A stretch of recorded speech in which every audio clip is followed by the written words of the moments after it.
Steve Gavatorta, welcome to the Human Capital Innovations Podcast. Thank you. Happy to be here. I really appreciate you taking the time. It's going to be a fun discussion today as we talk about issues related to the pandemic, responding to adversity, how to deal with that both in the short term and the long term, just uncertainty, ambiguity in life, and all those different areas, those different facets and how they impact different areas of our life, including our work life. I think it's a really important time to be considering all of these things. So I look forward to having a really engaging discussion with you today. Perfect. For my listeners, I just want to share a brief bio. Steve Gavatorta is owner of the Steve Gavatorta Group, specializing in empowering individuals and organizations in identifying, developing, and exceeding performance goals. Steve has had the privilege of coaching and training thousands of high performers across an array of industries, from small businesses on the move to Fortune 500 companies. Steve also collaborates with organizations to build foundations, set goals, and eclipse their highest potential. He is a certified professional behavioral analyst and a certified professional values analyst, a certified Myers-Briggs practitioner, and accredited to coach and train for emotional intelligence. He is a two-time published author, and his new book, In Defense of Adversity, Turning Your Toughest Challenges into Your Greatest Successes, won the Richter Publishers Amazon Bestseller Award for 2018. Steve currently resides in Tampa. Again, a great, fascinating background. Looks like you're doing some amazing work. Anything you would like to add in terms of background or about yourself before we really launch in? No, the main thing, I've been in this world a lot, this personal professional development world a lot. I actually started my career in corporate America, so I spent 22 years in corporate America as well, too, in a variety of roles, consumer division of pharmaceutical companies. I spent 22 years there, left corporate America, 7 years or so, and I've been at ever since. So I don't know the carried back. I know the ins and outs of the pains within corporate America.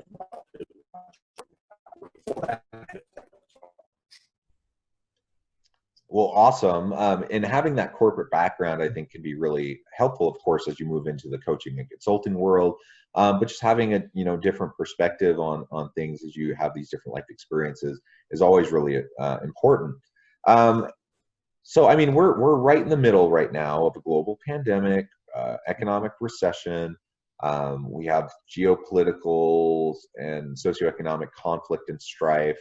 We're in the middle of racial tensions. I mean, there's just it's been an interesting year. There's a lot of things that we're dealing with.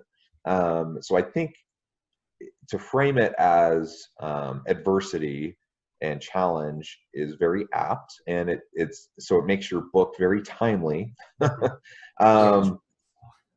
So I'm wondering, if you had to really kind of hone in on one specific thought to share with the listeners in the midst of all of this tumultuous environment, how do we respond to this pandemic in a healthy, productive way?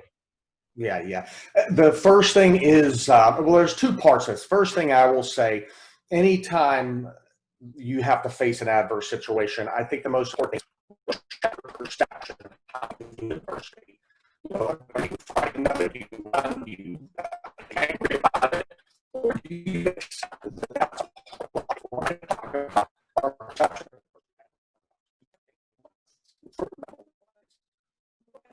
Do we accept it?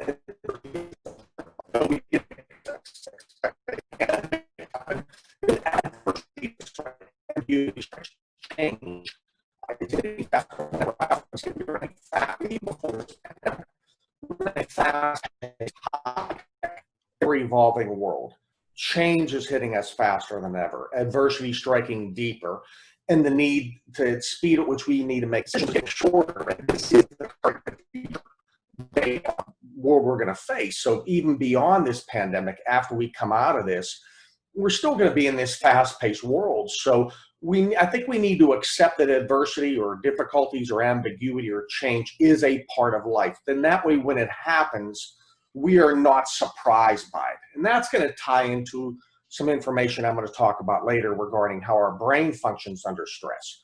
The second part of perception is acknowledging that adversity is placed in our lives to help us grow, transform, and evolve into the people we were meant to become, whether it be a great leader, whether it be a great salesperson, whether it be a great business owner, spouse or significant other. Difficulties are put in life to help us grow. I know I can state that in my own life because my toughest times have ultimately been my best times. And I think if you look at leaders throughout history, throughout time, most great leaders have faced a great deal of obstacles in their rise to the top, so to speak, whether it be Winston Churchill, Abraham Lincoln, even Oprah Winfrey, her background. All these people came from difficult backgrounds, faced a great deal of adversity and obstacles to become great in their respective profession. Absolutely. I think viewing adversity not as like a roadblock, but a stepping stone, something to learn from, to kind of lean into the hardship in a way that we can see growth that we wouldn't see otherwise, and then leverage that to pivot and move into healthy trajectories, I think, is really what we hope to see when we face things. Because the truth is we all deal with different types of adversity. And right now there's this global pandemic and we're kind of all in this situation, but it is hitting different people in different ways. And even setting the pandemic aside, there's health issues that people have to deal with, cognitive issues people have to deal with, people lose jobs, they have broken families, there's just so many different things that people have to deal with. And I think the one universal in life is that life is hard. That's right. And it's about how we respond to those challenges and the adversity that's in front of us that really ultimately will define us. That's right.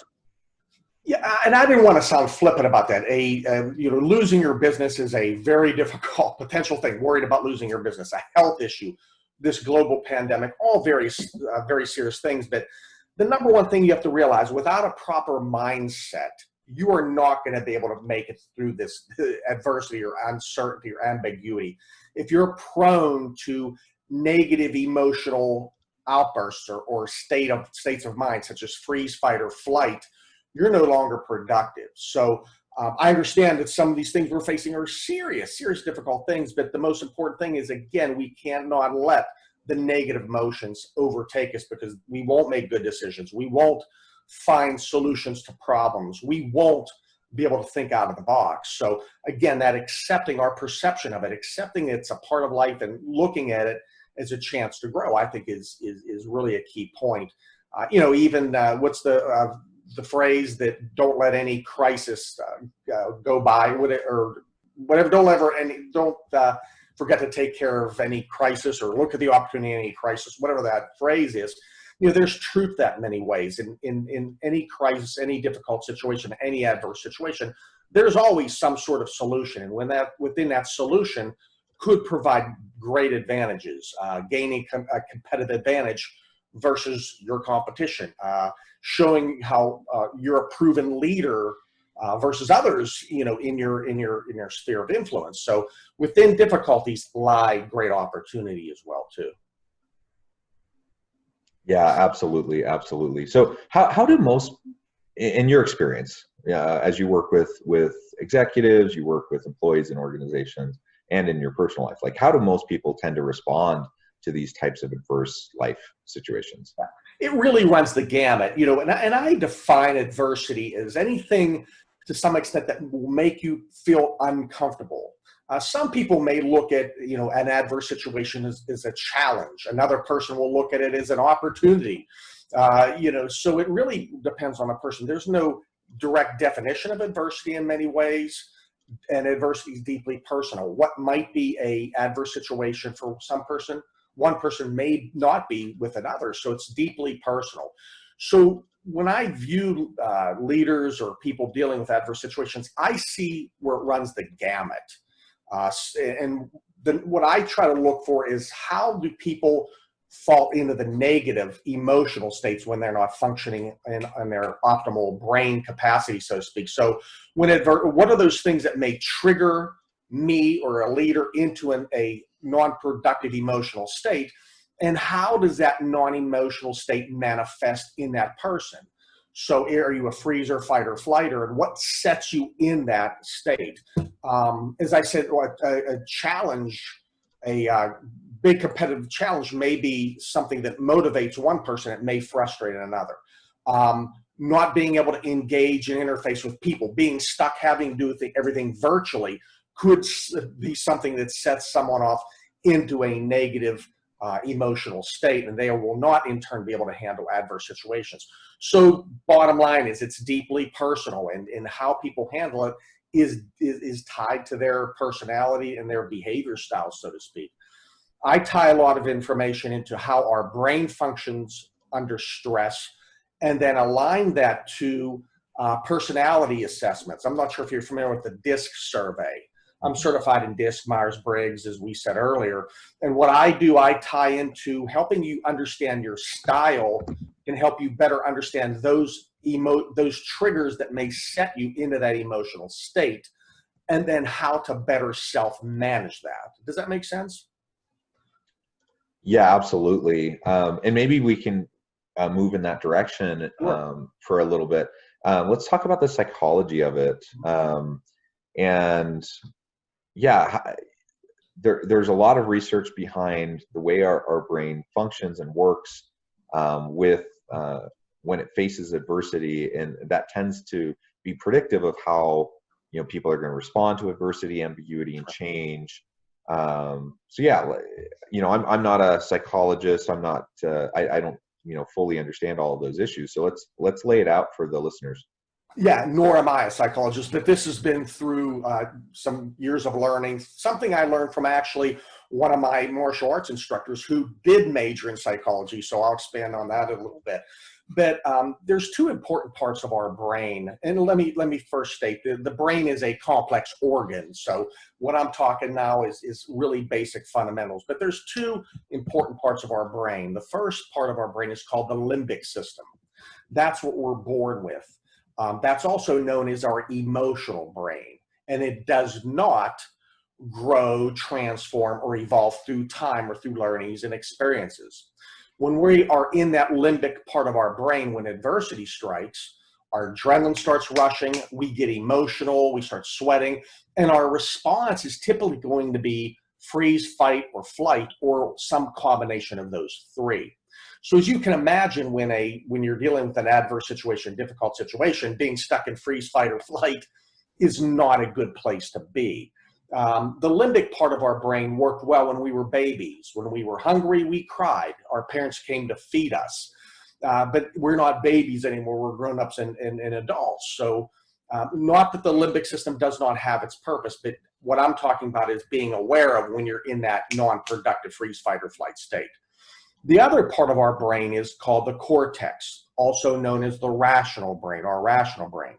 It does grow, transform, evolve through time, through experiences, through our education system, through our training.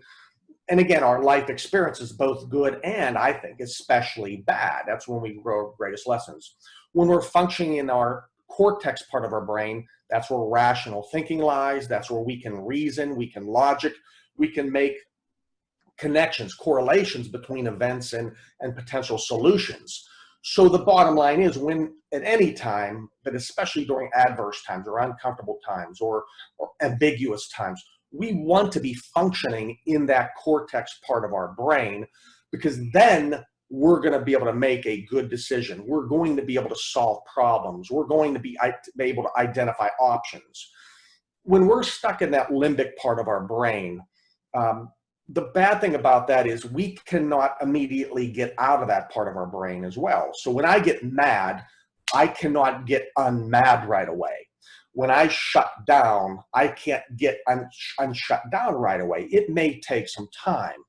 And that time may depend on the breadth and depth of the situation and my style. So I might get angry, lose my patience, and it may last a long time, or it may last 10 minutes. Who knows? But my point is, when we are in a freeze, fight, or flight mode, we can't get out of it. In that time frame, we may make bad decisions. We may say something we are going to regret later.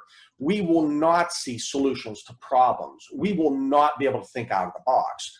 So the number one thing I'd like your listeners to gather from what we're talking about today is when adversity strikes or ambiguity strikes or change hits, you must prevent the transfer of authority from the cortex to the limbic system, meaning you must stay in that rational part of your brain. That's when you're going to find solutions. I think a great quote Rudy Giuliani often states, I lived in New York City during 9/11, and his leadership was tremendous. And Giuliani has a quote that paraphrased goes something like this: "My father used to tell me, when a difficult situation arises, be the calmest person in the room. Don't get upset, because when you're the calmest person in the room, you'll be able to find a solution. You'll be able to find a way out of that." And that is essentially Rudolph Giuliani's father stating, stay in the cortex, son, when adversity strikes, stay in that rational mindset. And it proved in his leadership during a very traumatic time in this country's history. Awesome. Really great insights. And, remembering the basics of brain functionality and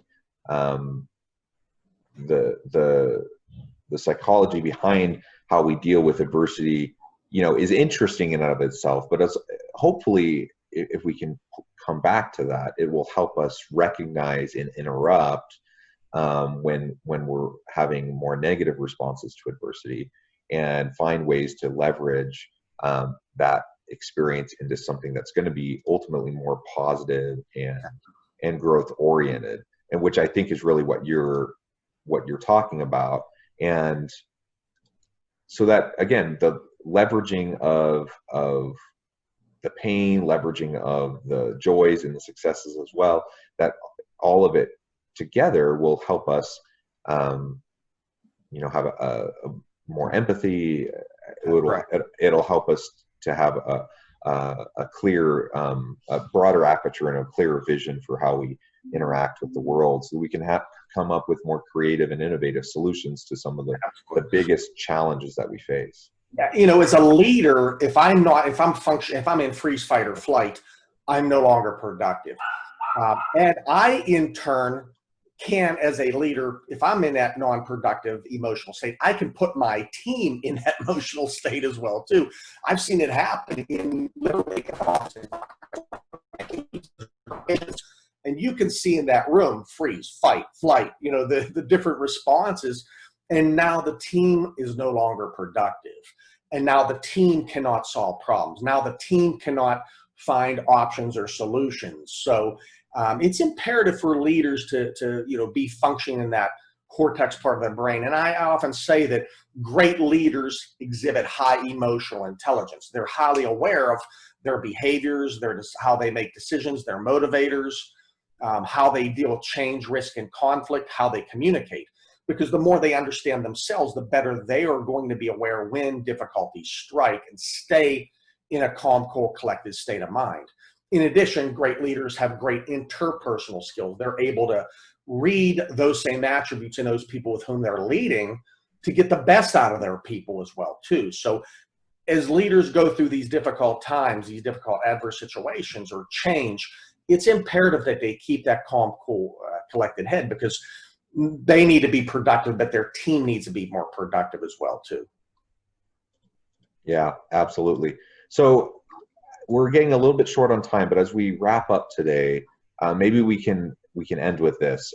Is there like one thing that someone could do right now to increase their chances of dealing with, life's adversities in a positive way? Yeah. I think, the number one thing is, I'm going to give you three short ones. One, really look at your perception. Do you accept that adversity is a part of life, and can you transform? That's number one.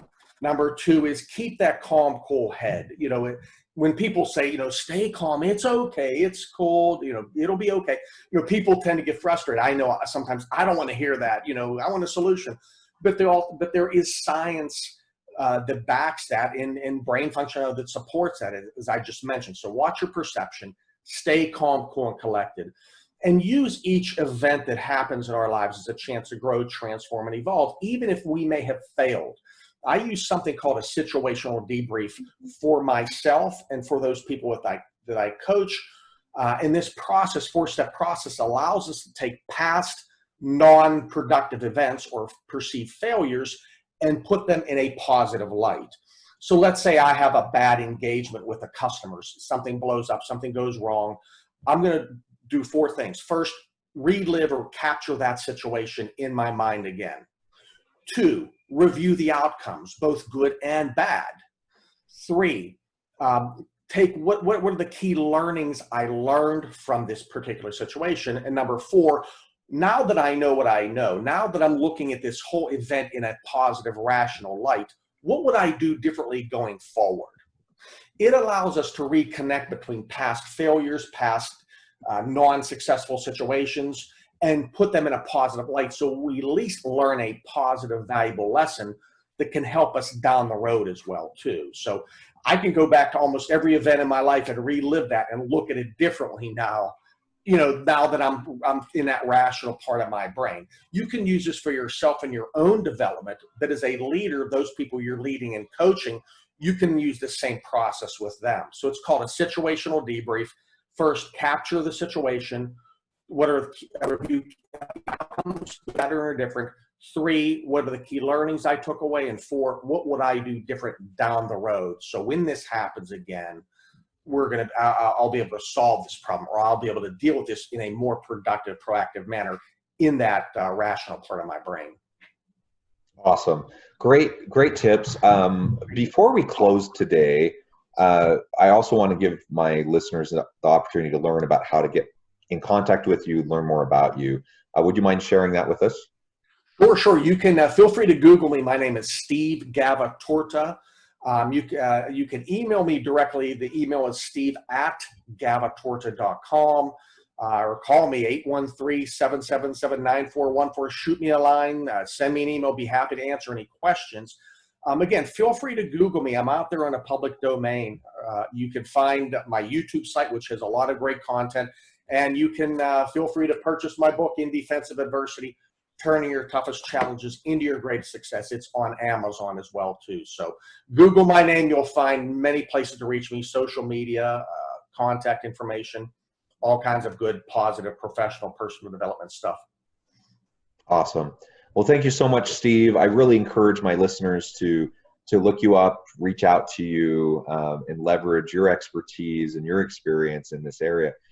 It's the perfect time to really be thinking about this, because we have a lot of employees that are struggling with a lot of different issues and a lot of stresses, a lot of anxieties, and we can help support them as organizational leaders, and we can create healthy systems, policies, practices, procedures within our organizations that that will allow us to better support our employees and leverage these opportunities for their benefit. So again, thank you so much. It's been a great discussion, and I hope everyone stays healthy and safe and have a wonderful